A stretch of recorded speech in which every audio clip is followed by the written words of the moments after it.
The opening scene features an 8-year-old little girl named Rose Daniels, who is seen talking to some unseen entity in the thicket in the back of her house. She is sad because her loving elder brother is about to leave for his university education. Rose lives with her father, Nate Daniels, her mother, Mary Daniels, and her brother, Eric Daniels. It appears that the Daniels have a very good bond with their next-door neighbors, the Waters. They often gather at one another's place to have their meals and dinners together. Dan Waters and Nate are not just neighbors, but childhood buddies, and his daughter Jessica loves Rose as her own little sister. However, it is clear that Jessica and Eric do not get along well with each other, probably because of some upsetting history, and perhaps because of cooties. One day, the Daniels arrange a little farewell party for Eric and invite their neighbors as well as some of Eric's friends. Nate announces that his son is going to attend his dream college, UMW, with a distinguished academic and athletic scholarship. Everyone is excited about his new adventure, but poor Rose feels quite the opposite. She does not want to be apart from her brother. As a result, she abruptly leaves the lunch table and walks into the woods. Eric follows and discovers her next to a trunk where he had written Rose's and his initials. He reassures her that everything will be fine because her big brother will never leave her side, no matter where he goes, unless he goes to jail. Later that evening, Nate and Mary leave for some work, while Eric also prepares for his rugby practice. As a result, Jessica decides to stay with Rose until her parents return. Before Eric departs, he has a private moment with Jessica. It is at this moment we learn that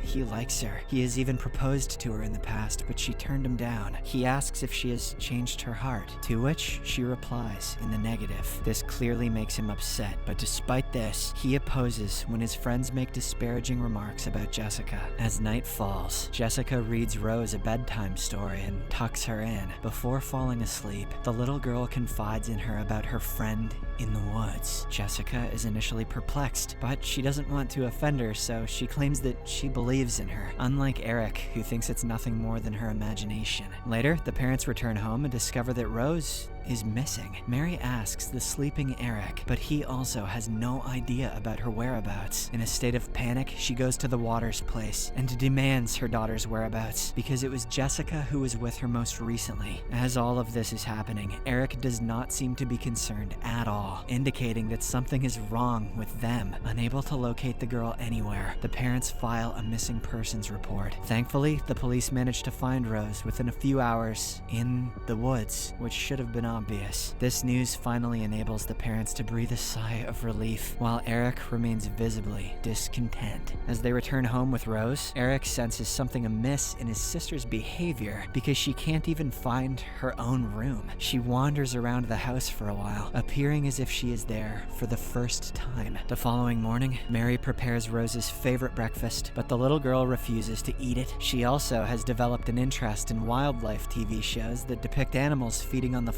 flesh of others. I just love it when they kill. Later, Mary asks her if she wants to play with her best friend Anna tomorrow, but much to her astonishment, Rose doesn't even recognize her best friend. Mary starts to get worried upon witnessing her strange behavior. She confides it in her husband and suggests that they take her for therapy, but Nate dismisses her concern, telling her not to overthink it. One night, Eric peeks into Rose's room and finds her standing in front of the mirror with unsettling expressions. Sensing someone watching her, Rose turns around, revealing her entirely black eyes. Eric freaks out and hastily shuts the door. Hearing this sound, the parents rush towards Rose's room, but find her normal in bed. This incident raises a strong suspicion in Eric's mind, and he thinks that something evil has possessed her body. The next day, he witnesses another unusual sight: Rose consuming worms from the garden. Delicious and nutritious. On another night, Eric ventures to the woods with a flashlight in search of the answers to the ongoing unusual events. While walking, he senses the presence of something and is suddenly startled by a movement. He turns around to check, only to see Jessica staring from her window in a creepy way. Unable to stay there any longer, her, Eric quickly returns home. In the morning, he prepares some normal bacon for Rose for breakfast, but the girl doesn't want to eat it. That's not worms. When he insists, she consumes it but soon goes outside to throw up. Eric observes this from the window but decides not to confront her. Later at night, he attends a party where he enjoys some drinks with his friends. There, he also spots a hot girl and starts dancing with her. A few moments later, he sees Jessica and an injured Rose on the dark and chaotic dance floor. She's about to do the worm. A chill runs down Eric's spine, prompting him to leave the party abruptly. Following this, he heads home, driving through the dark and empty road. During this, he notices Rose in the back seat, which scares his heart out. This causes him to crash his car into the sideline concrete. He hastily gets out of his car and checks the back seat. Initially, he finds no one inside, but he is soon startled by a strange creature that runs towards the woods. Not long after, a police patrol car arrives at the scene and the officer detains Eric for drunk driving and speeding. Afterwards, Nate comes to the police station and bails his son out from custody. Back home, Mary is very upset by his irresponsible behavior, unaware of what's actually going on with him. On the other hand, Jessica, despite maintaining a positive relationship with Eric's family, tries to distance herself from them. One evening, she and her father stop by a cafe where they unintentionally bump into Eric and his father. Nate invites them to join them for the dinner, to which Dan agrees. During this, Jessica feels very uneasy, but she tries to appear normal. However, she can't restrain herself for much longer, and as a result, she walks away from the place. Her father follows her, while Nate and Eric remain confused. As the days pass by, Jessica resorts to shutting herself in her room and avoiding everyone. On a particular night, Eric looks through his binoculars at Jessica's room like a proper creepy simp boy and discovers that she is preparing to injure herself. Panicked, he rushes to her place and wakes her parents up. When they arrive at her room, they are shocked to see her in such a miserable state. As a result, Jessica is rushed to the hospital. Dan is baffled as to why his cheery daughter made such a drastic move. While waiting for her to regain her consciousness, Dan talks to Eric and asks if he knows about anything that is bothering Jessica. Eric responds in the negative and tells him that they are not as close as they used to be. When Dan asks for the reason, Eric opts not to disclose about their relationship and claims that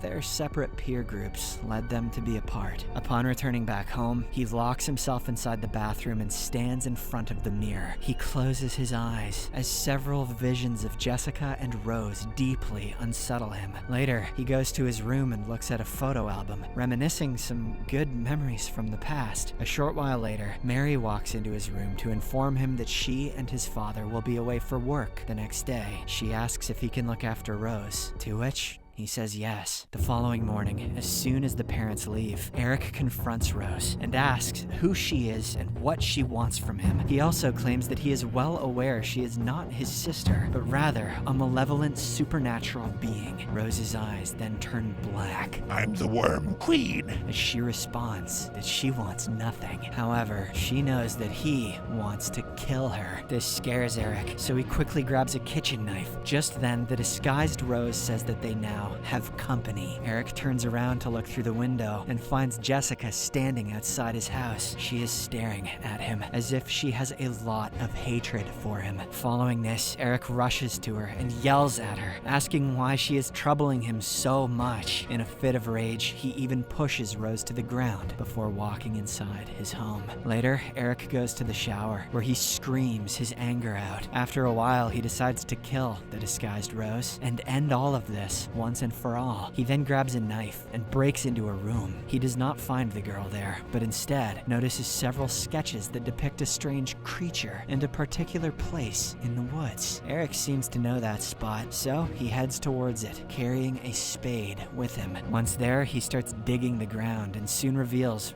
Rose's hand. Here, it is disclosed that Eric was the one who murdered Rose and hid her body in the woods. Right then, the possessed Rose shows up at the scene and tells him that she was there and and saw everything. The mysterious entity then reveals its true form, which is like a dangerous beast. Despite being in shock, Eric does not flee the scene because he is already tired of running away from the truth. He then begs for death so that he can get freedom from all of this mental trauma. However, the creature wants to avenge Rose's death in some other way. The entity inflicts its sharp nails into Eric's mind, forcing him to relive memories which he is desperately trying to forget. The scene then cuts to a flashback, and we are shown the same night when Eric's parents were away for work. During that time, Rose woke up to the screaming voice of Jessica. Upon heading downstairs, she witnessed Eric forcing himself on her. She shouted at her brother to stop, which caused Eric to freeze for a while. This distraction allowed Jessica to free herself and run back to her place. After that, Eric tried to manipulate Rose to keep her mouth shut, but the girl refused to be persuaded and ran away into the woods. A chase ensued, during which Rose's foot slipped and she ended up banging her head on a hard surface, resulting in her bleeding